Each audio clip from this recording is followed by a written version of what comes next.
Railway துறையில் தமிழர்கள் தடம் பதிப்பும் உங்களுடன் தமிழ் ஐஏஎஸ் அகாடமி. 2 மாணவர்கள் ஒரு கொஸ்டின்ஸ் கேட்டிருந்தாங்க. ஸோ அதை பத்தி இந்த வீடியோ முழுமையா பார்க்க போறோம்.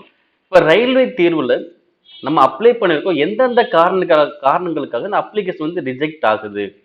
இது ஒரு ஸ்டூடெண்ட் கேட்டிருந்தாரு. இன்னொரு ஸ்டூடெண்ட் வந்து பார்த்தீங்கன்னா, சப்போஸ் சிபிடி தேர்வு எழுத போகும்போது என்ன டாக்குமெண்ட்ஸை கொண்டு போகணும் அப்படின்னு கொஸ்டின் கேட்டுதான்.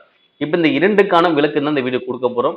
ஸோ ரயில்வே தொடர்பான அப்டேட்ஸ்கள் கண்டென்ட்ஸ்களுக்கான நம்முடைய தமிழ் ஐஏஎஸ் கண்டினியூஸாக வீடியோ கொடுத்துட்டு இருக்கோம்.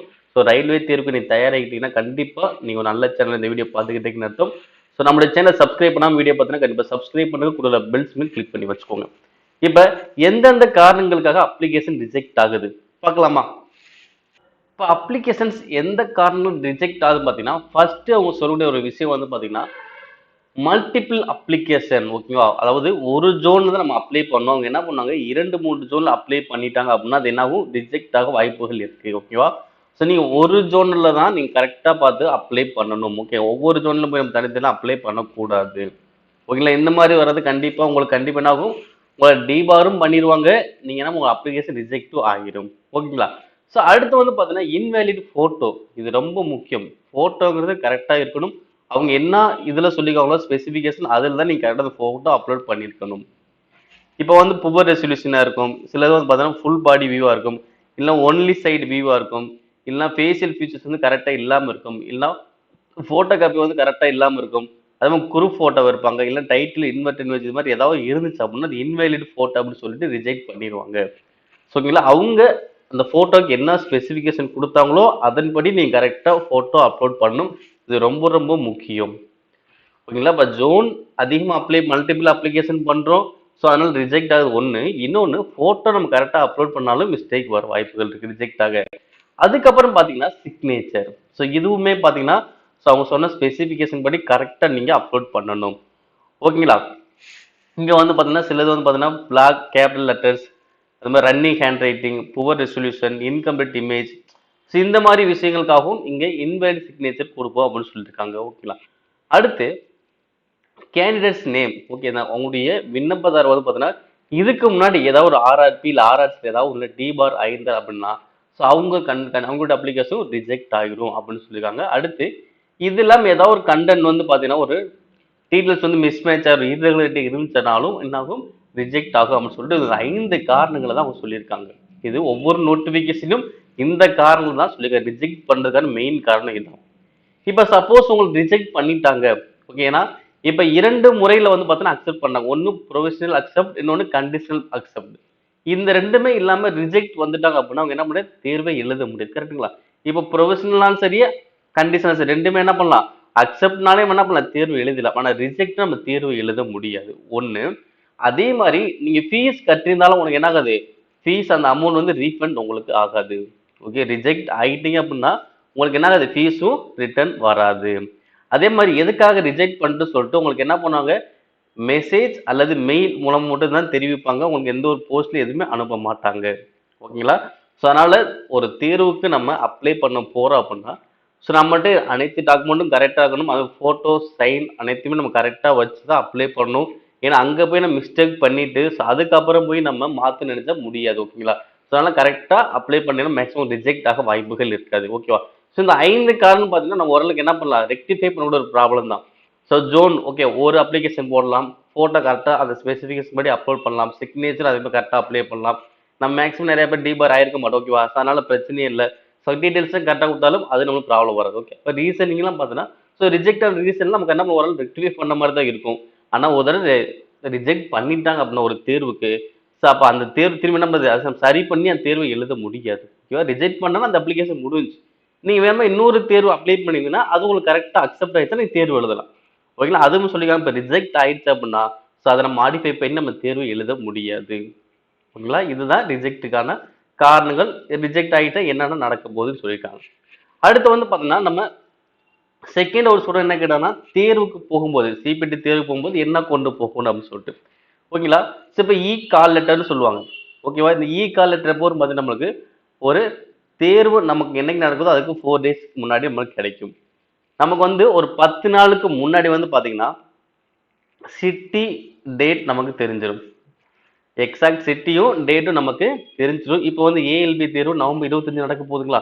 அப்ப நவம்பர் 25 நடக்க போதுன்னா நம்ம கண்டிப்பா என்ன பண்ணுவாங்க, நவம்பர் 15 கிட்டே பார்த்து என்ன பண்ணுவாங்க, ஒரு அப்டேட் கொடுத்துருவாங்க. உங்களுக்கு வந்து எக்ஸாக்ட் சிட்டி எங்க நடக்க போகுது, எந்த டேட்ல நடக்க போகுது. ஏன்னா எந்த டேட் சொன்னாதான் ஒரு 4 நாள் நம்ம ஹால் டிக்கெட் பண்ண முடியும். ஓகேங்களா?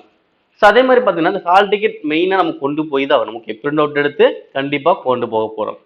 அடுத்து வேற என்ன கொண்டு போகணும்னு பார்த்தீங்க அப்படின்னா, ஒரிஜினல் ஐடி ப்ரூஃப் தான் கொண்டு போகணும். என்ன இருக்கலாம், ஓட்டர் ஐடியா இருக்கலாம், இல்லை ஆதார் கார்டாக இருக்கலாம், இல்லை பிரிண்ட் அவுட் ஆஃப் ஆதாரா இருக்கலாம், இல்லை டிரைவிங் லைசன்ஸ் இருக்கலாம், பேன் கார்டாக இருக்கலாம், பாஸ்போர்ட்டாக இருக்கலாம், இல்லை valid identity card issued by employ in case candidates in government employee, இல்லை இப்போ ஸ்கூல் அல்லது college university photo ID card. இவங்க வந்து படிச்சுக்கிட்டோம், ஸ்டில் ஸ்டடிங்ல இருந்தால் தான் அந்த ஐடி ப்ரூஃப் கொண்டு வரணும். ஓகே, ஸ்கூலு காலேஜ் அது மாதிரி சொல்லுவோம்ல, யூனிவர்சிட்டி முடிச்சு அந்த ஃபோட்டோ ஐடி எதுவும் கொண்டு வந்தால் ஏற்று வந்து படிச்சுக்கிட்டு இருந்தால் மட்டும்தான். நீ வந்து பழசெல்லாம் கொண்டு போகக்கூடாது. கண்டிப்பாக எல்லாத்தையும் என்ன இருக்கும், ஆதார் இருக்கும். ஸோ என்னோட பெஸ்ட் வந்து பார்த்தீங்கன்னா ஆதார் கார்டு கொண்டு போகலாம். ஆதார் கார்டு கொண்டு போகலாம். நமக்கு பெஸ்ட்டுன்னு நம்ம பயோமெட்ரிக் வெரிஃபிகேஷன்லாம் இருக்கப்போ ஆதார் கார்டு ரொம்ப நமக்கு யூஸ்ஃபுல். ஓகே, அதுக்கப்புறம் பார்த்தீங்கன்னா same colour passport photo, same colour passport நம்ம அப்ளை பண்ணும்போது கொடுத்துருவோம்ல, ஸோ அதோட பாஸ்போர்ட் சைஸ் ஃபோட்டோவை வச்சுக்கோங்க. இது அனைத்துக்குமே நம்ம பயன்படுத்துவோம். சிபிடி இருக்கலாம், பிஇடி இருக்கலாம், பிஎம்டி, டிவி, எம்இ, ஸோ அனைத்துக்குமே ஸோ அந்த ஃபோட்டோவை நம்ம பயன்படுத்துவோம். ஸோ அதனால் நீங்கள் அப்ளை பண்ணும்போது என்ன ஃபோட்டோ கொடுத்தீங்களோ அதை கரெக்டாக நிறைய எடுத்து வச்சுக்கோங்க. நம்ம தேவைப்படும் போது பயன்படுத்திக்கலாம். ஓகேங்களா? ஸோ அப்போ மொத்தம் 3 விஷயங்கள் தான். 1 கால் லெட்டர், 2 ஐடி கார்டு, 3வது ஃபோட்டோ. இந்த 3 வந்து கம்பல்சரி நீங்கள் வச்சிருக்கணும். ஓகேங்களா? இது இருந்தாலே போதும், தேர்வு மையத்துக்கு நம்ம போயிடலாம். ஓகே, சார் பெண்ணெல்லாம் அவங்களே கொடுப்பாங்க, இந்த எழுதி பார்க்கலாம் பேப்பர் அவங்களே கொடுத்துருவாங்க. ஓகேங்களா? அதெல்லாம் ஒன்றும் பிரச்சனை இல்லை. நம்ம சிபிடிலேருந்து தேர்வு எழுத போகிறோம். ஓகே, ஸோ அதே மாதிரி பார்த்தீங்கன்னா இந்த ஃப்ரீ ட்ராவல் ஃபெசிலிட்டி வந்து யார் இருக்கும் அப்படின்னு பார்த்தீங்கன்னா எஸ்சி எஸ்டி கேண்டிடேட்ஸ் மட்டும்தான் இவங்களுக்கு இருக்கும். ஓகேங்களா? அவங்க வந்து கால் லெட்டர் கொடுத்துருவாங்கல்ல, ஸோ அந்த கால் லெட்டர் என்ன பண்ணலாம், ஒரு பிரிண்ட் அவுட் எடுத்துட்டு சைன் போட்டுட்டு ஓகேவா, எஸ்சி எஸ்டி சர்டிஃபிகேட்டை கொடுத்து என்ன பண்ணலாம்னா டிக்கெட் புக்கிங் கவுண்டரில் போய் கொடுத்து என்ன பண்ணலாம், உங்கள் டிக்கெட்டை புக் பண்ணலாம். நீங்கள் எந்த டிக்கெட் புக் பண்ணலாம், ஸ்லிப்பர் கிளாஸ் வந்து நீங்கள் புக் பண்ணிக்கலாம். ஓகேவா? இதை புக் பண்ணதுக்கு அப்புறம் உங்களுடைய ஒரிஜினல் கம்யூனிட்டி சர்டிஃபிகேட்டும் வச்சுக்கணும், உங்களுடைய ஐடி ப்ரூஃப் ஒரிஜினலும் வச்சுக்கணும். ஓகே, ட்ராவல் பண்ணும்போது ஒரிஜினல் கம்யூனிட்டி சர்டிஃபிகேட் அதே மாதிரி ஒரிஜினல் ஐடி ப்ரூஃப் ரெண்டுமே வச்சுக்கணும். அந்த டிக்கெட்டும் நம்ம வச்சுக்கணும். ஓகேவா? கால் லெட்டர் வச்சுக்கணும். இதெல்லாம் வச்சு என்ன பண்ணணும், நம்ம ட்ராவல் பண்ணணும். ஓகேங்களா? அவங்க இது வந்து யார், எஸ்சி எஸ்டி ஸ்டூடெண்ட்ஸ்க்கு மட்டும்தான். ஓகேங்களா? அப்ப என்னென்ன விஷயங்கள் கொண்டு போற கரெக்டா தெரிஞ்சிருக்கும், call letter, ID card, photo, இதை கரெக்டா கொண்டு போய் தேர்வுக்கு எழுதிடலாம். ஓகேங்களா? எந்த ஒரு பயம் பதட்டம் இல்லாம நீங்க எப்பயுமே கேஷுவலா ஒரு தேர்வு மையத்துக்கு போக போறீங்க. உங்களுக்கு ரிப்போர்ட் டைம் கொடுப்பாங்க, அந்த ரிப்போர்ட்டிங் டைம்ல கரெக்டா போயிருங்க. ஸோ அதன்படி உங்க ஒவ்வொரு ப்ராசஸாக மூவ் ஆகிட்டே இருக்கும். ஸோ உங்களை செக் பண்ணுவாங்க, உங்க ஐடி கார்டு செக் பண்ணுவாங்க, அதே மாதிரி ஹால் டிக்கெட் செக் பண்ணுவாங்க. அதுக்கப்புறம் ஒவ்வொரு சிஸ்டமோட உட்கார வைப்பாங்க.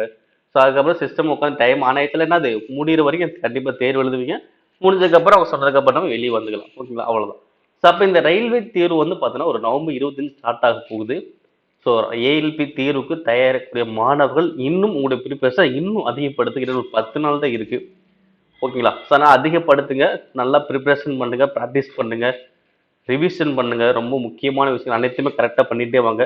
ஸோ லாஸ்ட்டுக்கு முந்தின நாள் வந்து பார்த்தீங்கன்னா கொஞ்சம் ஃப்ரீயாக விட்டுட்டு மைண்டை ரிலாக்ஸ் பண்ணிட்டு தேர்வு மையத்துக்கு கரெக்டாக போங்க. முன்னாடியே போயிருங்க. ஸோ அவசரமாக அந்த டைமிங்க்கெலாம் போகணும் கரெக்டாக பிளான் பண்ணாதீங்க. முன்னாடி அரை மணி நேரம் 1 மணி முன்னாடியே போகிற மாதிரி பிளான் பண்ணி வச்சுக்கோங்க. இப்போ ரயில்வே தொடர்பான ஏதாச்சும் உங்களுக்கு டவுட் இருக்குது அப்படின்னா கீழே கமெண்ட் பாக்ஸில் பதிவு பண்ணுங்கள். அதுக்கான வீடியோ கொடுக்க ரெடியாக இருக்கும். ஸோ அதே மாதிரி பார்த்தா ஒரு ஸ்டூடெண்ட்ஸ் வந்து கேட்டிருந்தாங்க, இப்போ நார்மலைசேஷன் மெத்தட் வந்து புதுசாக ஒரு ஃபார்முலா கொடுத்துட்டாங்க சார், அது பேஸ் பண்ணி ஒரு வீடியோ சொல்லியிருந்தாங்க. ஸோ அதுக்கு நம்ம பிளான் பண்ணிக்கிட்டு இருக்கோம், ரெடி பண்ணிக்கிட்டோம். ஸோ ரெடி பண்ணதுக்கு அப்புறம் உங்களுக்கு டீட்டெயிலாக அது ஒரு வீடியோ கொடுக்க பிளான் பண்ணிக்கிட்டு இருக்கோம். வீடியோ பிடிச்சா மறக்காம லைக் ஷேர் பண்ணிடுங்க. நன்றி.